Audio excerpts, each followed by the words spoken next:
Salut foculețelor! Sunteți pe canalul Iulia Radio.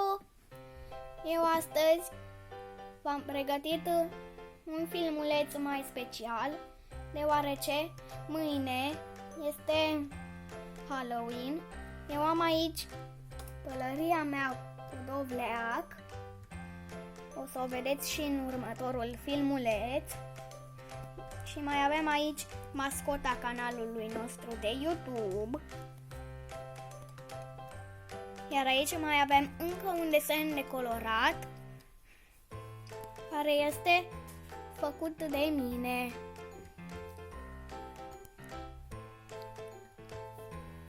Acest desen este cu niște șosete cu motive de Halloween, în care stau un foculeț, Iulia Radio și butonul de la YouTube.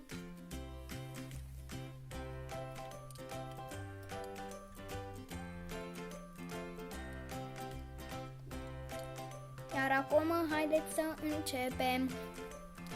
Prima dată o să colorăm șoseta în care stă foculețul.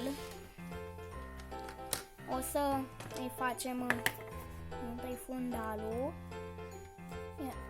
Eu o să-l fac cu roz și cu verde.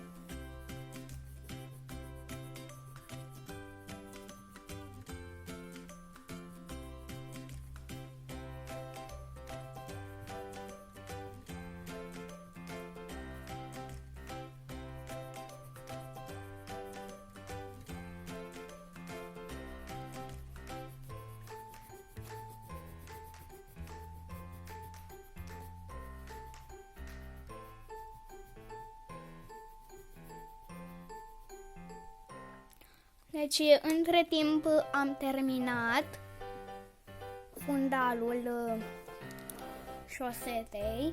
Acum o să facem dovlecii.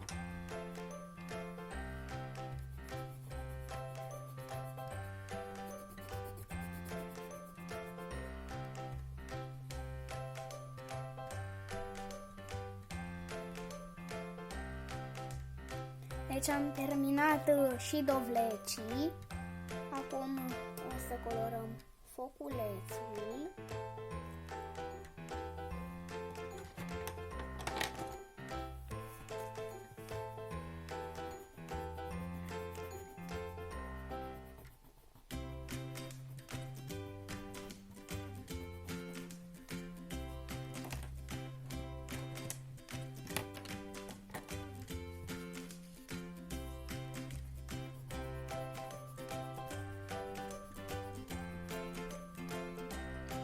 Deci am făcut și foculețul. Iar acum o să facem acest buton YouTube. Evident, el este roșu.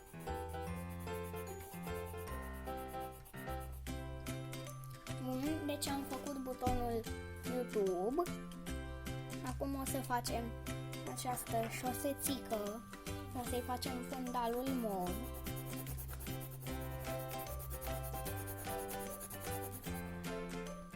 Bun, deci acum am terminat și această șosetă.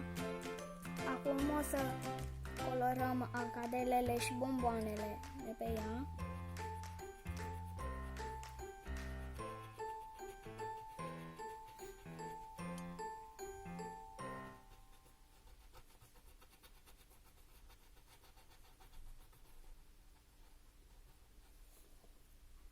Deci acum am terminat și această șosetă. A ieșit destul de interesant. Iar acum desenul nostru este gata. Nu uitați să ne scrieți în comentarii dacă v-a plăcut filmulețul nostru de azi și nu uitați să dați un like și să vă abonați și să apăsați pe clopoțel ca să nu pierdeți viitoarele filmulețe. La revedere, foculețelor!